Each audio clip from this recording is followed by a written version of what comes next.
नमस्कार साथियों, स्वागत है आपका हमारे चैनल स्टडी कर में। देखिए, ये ग्रामीण प्रवेश का दूसरा लेक्चर है। हमने पहले लेक्चर में कुछ टर्मिनोलॉजी को देख लिया था। इस लेक्चर में हम क्या करेंगे, हमारे सिलेबस में दे रखा है कि जो केंद्र सरकार की योजनाएं हैं ग्रामीण प्रवेश को लेकर वो, प्लस जो राज्य सरकार की योजनाएं हैं ग्रामीण प्रवेश को लेकर वो। तो आज हमने जो रखा है वो रखा है हमने केंद्र सरकार की योजनाएं जो ग्रामीण प्रवेश से रिलेटेड है, वो सारी योजनाओं को आज हम कवर करेंगे। फिर नेक्स्ट लेक्चर में हम राज्य सरकार की योजनाओं को कवर करेंगे।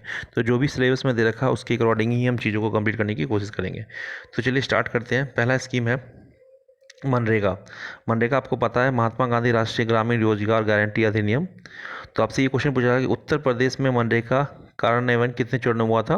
तो 3 चरण में। पहले चरण 2006 में, देखो मनरेगा जो लॉन्च किया था केंद्र सरकार ने वो भी 2006 में लॉन्च किया था। तो यूपी में भी 2006 में 22 जनपदों में इसको लागू किया गया। फिर अगले साल 2007 में इसको 17 जनपदों में और 2008 में सभी जनपदों में लागू कर दिया गया। इसके अंतर्गत क्या था कि 100 दिनों का आपको रोजगार मिलेगा 1 वर्ष में। ठीक है, नेक्स्ट क्वेश्चन की ओर बढ़ते हैं। नेक्स्ट क्वेश्चन ये है कि ये देखिए, एक चीज़ मैं आपको बता दूं कि जो मैंने 100 दिन का बात बोला ये यहाँ लिखा हुआ देखिए। इस योजना का उद्देश्य क्या है? यही है, 100 दिनों तक का आपको रोजगार देने का। नेक्स्ट क्वेश्चन जो हमारा है, इस योजना के अंतर्गत केंद्र और राज्य सरकारों का अंश कितना होगा? ये देखना, ये बदल चुका है। अब मेरे अंदाज से ये जो है 90:10 हो गया है। तो इसको आप चेक कर लीजिएगा एक बार। ठीक है, नेक्स्ट क्वेश्चन की ओर बढ़ते हैं। जो अगला क्वेश्चन हमारा है वो है NRLM, मतलब राष्ट्रीय ग्रामीण आजीविका मिशन। तो ग्रामीण क्षेत्रों में निर्धारित ये स्कीम है क्या? पहले इस स्कीम कब स्टार्ट किया गया था? ये स्टार्ट किया 3 जून 2011 को। ठीक है, इसके बाद इस स्कीम का उद्देश्य क्या है? स्कीम का जो उद्देश्य है यहाँ है। उससे पहले मैं बता दूँ ये स्कीम कहाँ से लॉन्च किया गया था। ये स्कीम लॉन्च किया गया था राजस्थान के बांसवाड़ा जिले से। इस मिशन का उद्देश्य जो था 2024 से 25, कब ये स्कीम पूरा हो रहा है? 2024 से 25 तक का टारगेट है। ग्रामीण परिवारों को संगठित करना और उन्हें तब तक, मतलब जो गरीब लोग हैं उनको तब तक सहायता प्रदान करना जब तक कि वो गरीबी स्तर से ऊपर नहीं उठ जाते हैं। तो NRLM का उद्देश्य जो है ये, तो किसी भी स्कीम के लिए 3 चीज़ आपको जानना जरूरी है। एक कि वो स्कीम कब स्टार्ट किया गया, उसके लाभार्थी कौन होंगे, और वो कहाँ से लॉन्च किया गया। अगर किसी पर्टिकुलर जगह से लॉन्च किया गया तो वो भी आप याद रखिएगा। इससे ज़्यादा आपको किसी भी योजना के बारे में ज़्यादा जानने की ज़रूरत नहीं है। ठीक है, तो नेक्स्ट की तरफ बढ़ते हैं। नेक्स्ट जो है वो है प्रधानमंत्री ग्राम सड़क योजना। कब लागू किया गया? ये योजना कब लागू किया गया था? ये 25 दिसंबर 2012 को लॉन्च किया गया था। ठीक है, और इसके बाद आपको याद रखना है कि 2011 की जनगणना में जो इसका टारगेट था वो ये था कि 500 मैदानी सड़क, जो पक्की सड़क बनाने का जोड़ना। पर जो ग्रामीण सड़क है, कितनी जनसंख्या होगी गाँवों की, तो हम उसको पक्की सड़क से जोड़ेंगे। वो था कि अगर मैदानी क्षेत्र है तो 500 और नक्सली प्रभावित है तो 250। ठीक है, उसके बाद आपको याद रखना है कि ये जो फंडिंग है ये आपसे नहीं पूछेगा, ये टाइम टू टाइम चेंज होता रहता है, इसलिए कोई देखने की जरूरत नहीं है। ठीक है, नेक्स्ट क्वेश्चन करते हैं। नेक्स्ट क्वेश्चन है प्रधानमंत्री आदर्श ग्राम योजना। प्रधानमंत्री आदर्श ग्राम योजना ये कब स्टार्ट किया गया? 2015 से 16 में। ये पूरी तरीके, ये लिखा हुआ दूसरा क्वेश्चन है, प्रधानमंत्री आदर्श ग्राम योजना किसके द्वारा वित्त पोषित है, मतलब उसका खर्चा कौन उठाएगा? तो केंद्र सरकार उठाएगी। ठीक है, नेक्स्ट क्वेश्चन की ओर बढ़ते हैं। नेक्स्ट क्वेश्चन जो हमारा है वो है धारा कार्यक्रम, स्वजल धारा कार्यक्रम। जिसको याद रखना है कि ये स्वजल धारा कार्यक्रम की शुरुआत कब की गई थी? 2002 में। इसके अंतर्गत ये था कि जितने भी हैंडपम्प जो हैं, कुएँ हैं, जो हैंडपम्प लगाने की सुविधा प्रदान की गई। इस योजना के तहत कितने प्रतिशत गाँव लोगों का करना? इसमें यह था कि जो भी गाँव में हैंडपम्प वगैरह है उनका जो भी खर्चा होगा उसका 10% जो है गाँव वाले उठाएंगे, बाकी सरकार उठाएगी। ठीक है, उसके बाद आ जाइए। नेक्स्ट क्वेश्चन है, ये बहुत पुराना स्कीम है इसलिए इसको मैंने ज़्यादा नहीं लिया इसके बारे में। जवाहर ग्राम स्मृति योजना, तो इसका लॉन्च किया गया था 1 अप्रैल 1999 को ये योजना प्रारंभ की गई थी। उसके बाद था, इस योजना का उद्देश्य क्या है? इस योजना का उद्देश्य क्या था?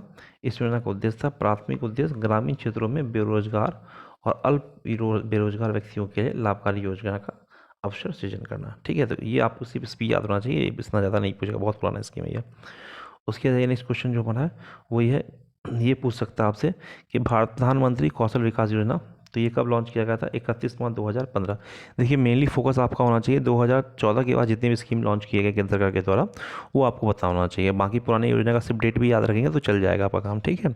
उसके बाद है इस योजना के तहत, ये दूसरा क्वेश्चन है, इस योजना के तहत कितने युवाओं को, तो ये डाटा 1.4 मिलियन रखा गया था जब 2015 में इसको लॉन्च किया गया था। हालांकि ये टाइम टू टाइम बदलता रहता है, ठीक है। तो आपसे सिर्फ डेट ही पूछेगा, ये पुराना हो चुका है ये भी स्कीम, लेकिन जानना जरूरी है, कहीं पूछ ले। देखिए प्रधानमंत्री जन धन योजना आपको पता है कि 2014 में 28 अगस्त को लॉन्च किया गया था। इसका उद्देश्य यही था कि जिनके पास खाता नहीं उनके अभी बैंक अकाउंट में खाता खुला जाए, ठीक है। अच्छा, ये चीज़ आपको याद रखना है कि इसके अंतर्गत वही जो मैंने बताया आपको कि बैंक खाता खोलने से था कि बैंक खाता खोला जाए। इसमें याद रखना कि 5,000 रुपये की ओवरड्राफ्ट फैसिलिटी भी थी। मतलब अगर आपके अकाउंट में पैसे भी नहीं है तब भी आप बैंक से 5,000 रुपये ले सकते हैं ओवरड्राफ्ट के रूप में। बस इतना जानना काफ़ी है।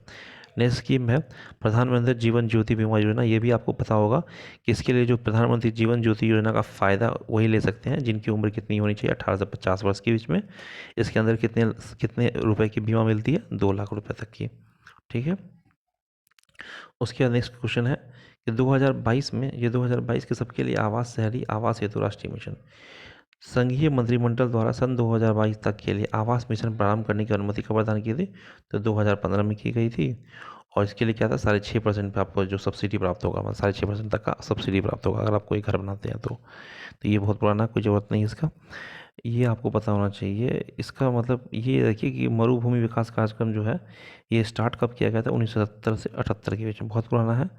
और इस कार्यक्रम के का जो उद्देश्य है वो देख लीजिए, इसमें है कि जो मरुभूमि को बढ़ने से रोकने, जो मरुभूमि है उनको बढ़ने से रोकने, मरुभूमि के सूखे के प्रभावों को समाप्त करने, प्रभावित क्षेत्रों में परिस्थितियाँ संतुलन बहाल करने व इन क्षेत्रों में भूमि का उत्पादकता तथा जल संसाधनों को बढ़ाने का उद्देश्य था। तो आपको सिर्फ याद रखना कब है और उसका उद्देश्य क्या है, एक बार पढ़ लीजिएगा तो उससे भी आपका काम चल जाएगा। उसका नेक्स्ट क्वेश्चन ये है कि सांसद आदर्श ग्राम योजना ये कब लागू किया गया? 11 अक्टूबर 2014 को। सिर्फ डेट याद रखिए, काफ़ी है, और ये भी पढ़ लीजिएगा, ठीक है। तो ये दोनों आपको पढ़ लेना चाहिए। तो नेक्स्ट क्वेश्चन की बढ़ते हैं। जो नेक्स्ट क्वेश्चन है वो कौन सा है? नेक्स्ट क्वेश्चन ये है कि सुकन्या, ये बहुत इंपॉर्टेंट है, ये क्वेश्चन यहाँ से आ सकता है आपको। सुकन्या स्मृति योजना जो है इसको स्टार्ट कब किया गया? इसको स्टार्ट किया गया था 22 जनवरी 2015 को। प्रधानमंत्री नरेंद्र मोदी ने सुकन्या स्मृति योजना का प्रारंभ किस शहर से किया था? पानीपत हरियाणा से किया था, ठीक है। और इसके अंतर्गत क्या था? इसके अंतर्गत ये था कि जो बच्ची जन्म लेती है और 10 वर्ष की आयु जब तक पूरा करेगी उसके बीच में आप इस स्कीम का फ़ायदा ले सकते हैं। मतलब मैक्सिमम 10 वर्ष की आयु तक के लोग, बच्ची जो होगी, मतलब बच्ची के लिए था ये, तो उनको फ़ायदा मिलेगा, ठीक है। राष्ट्रीय पेयजल योजना था, भारत सरकार ने राष्ट्रीय पेयजल योजना की स्थापना कब की थी? 1986 में। बाद में इसका नाम बदल के क्या कर दिया गया था? 1991 में राजीव गांधी पेयजल योजना, ठीक है।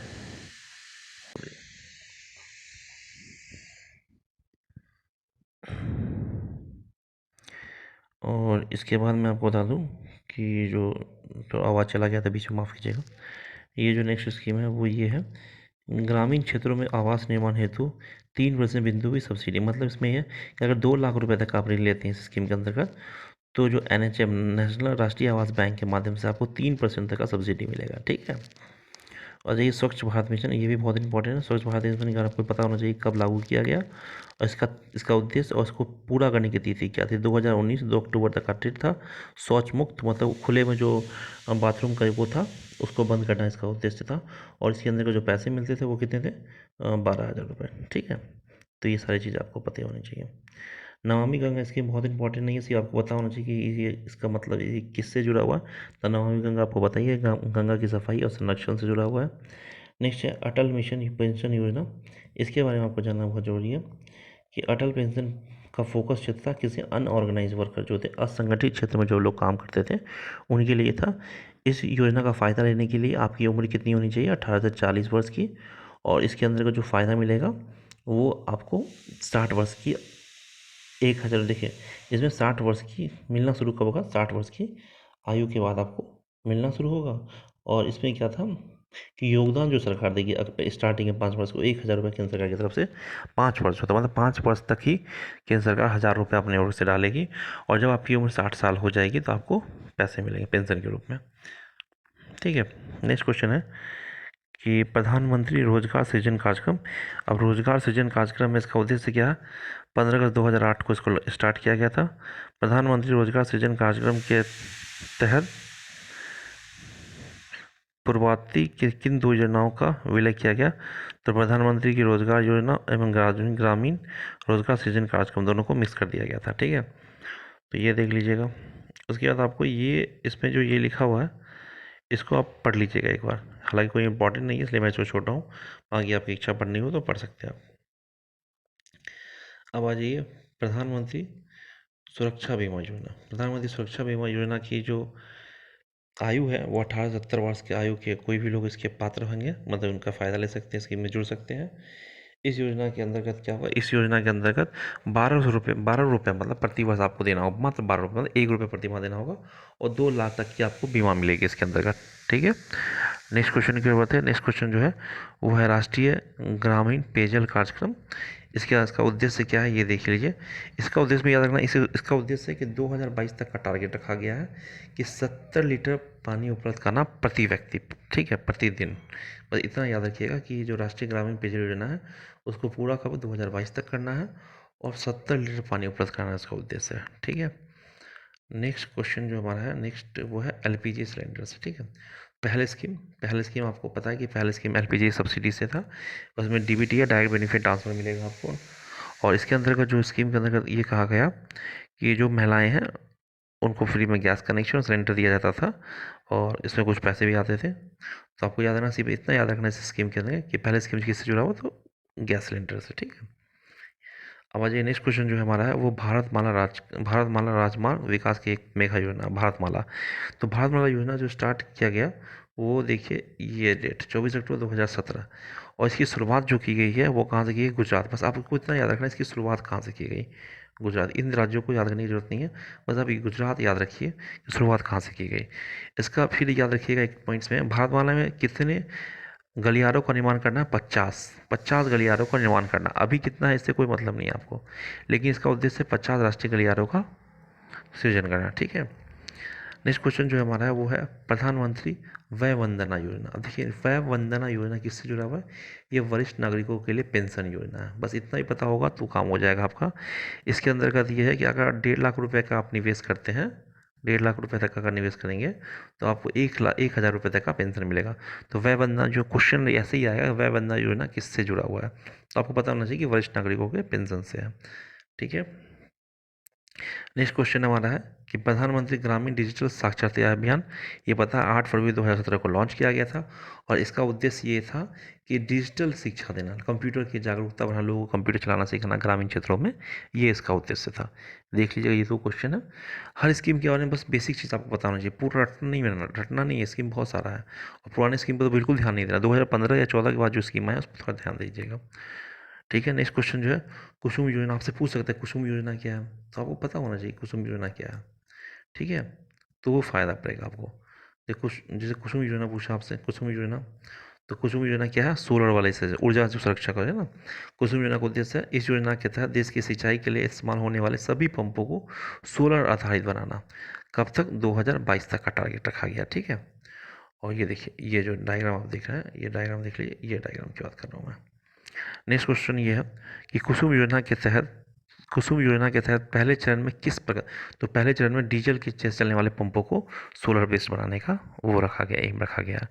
ठीक है, आपको पता होना चाहिए कुसुम योजना किससे जुड़ा हुआ, बस इतना भी पता है तो काफ़ी है। ठीक है, तो आशा करता हूँ आपको चीज़ें समझ में आ रही होगी। तो ये आज हमने केंद्र सरकार की योजनाएं जो हमारे ग्रामीण प्रवेश के लिए इंपॉर्टेंट था उसको ख़त्म कर दिया है। नेक्स्ट लेक्चर में हम करेंगे उत्तर प्रदेश सरकार की योजनाएं ग्रामीण से जुड़ी हुई। ठीक है, तो हमारा एक दो पॉइंट जो सिलेबस में दे रखा है हमने 2 टॉपिक खत्म कर दिया, टोटल 12 या 13 टॉपिक है, उसको हम धीरे धीरे खत्म करते चलेंगे।